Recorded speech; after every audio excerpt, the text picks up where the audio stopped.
Novak Đoković, zna se, uvijek je favorit, pa makar imao i 100 godina. Šta je on to uradio u posljednjih 10 godina? Ajde da krenemo od toga, da ne bismo išli previše unazad, a znamo kakav je šampion. Od 24 Grand Slam titule, Wimbledon mu je jedan od omiljenih turnira uz Australian Open. A od 2015. previše je tu uspjeha, velikan je. Baš je 2015. godine dobio Rodgera Federera u finalu.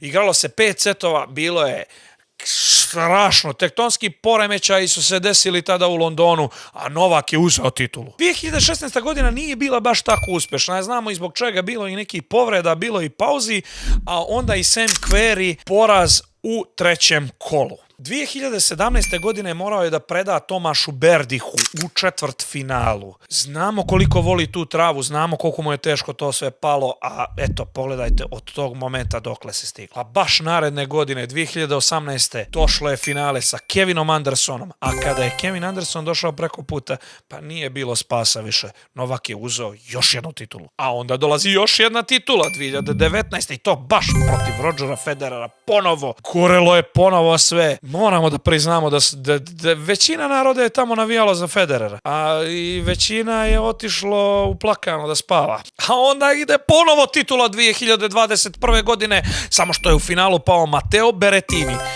Berrettini je to bilo jedino finale Grand Slama, a posle toga, eto, Novak mu je uzeo jedinu želju, pa i 2022. Pa naravno da je trofej otišao za Srbiju.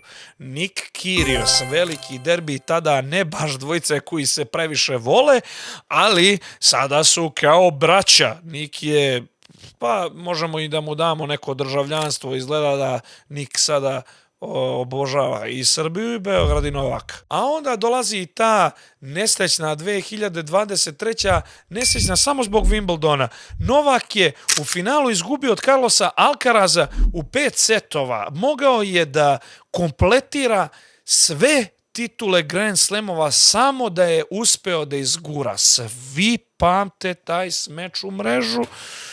Dan danas, evo pogledajte kako izgleda ježenje. I prošla godina ponovo finale s Alcarazom, ali Novak je taman iz operacije došao direktno na legendarnu travu. Niko ništa nije očekivao od njega, ali on je prošao prvo, drugo, treće, četvrto, a onda je ušao i u četvrtfinale, a zatim i u polufinale. Sve je to jako dobro ispegao, ali nije se moglo protiv Carlosa Alcaraza. Nije se moglo. Zato idemo na titulu 2025. Sada kreće prava stvar. Zapratite Debelog kuma.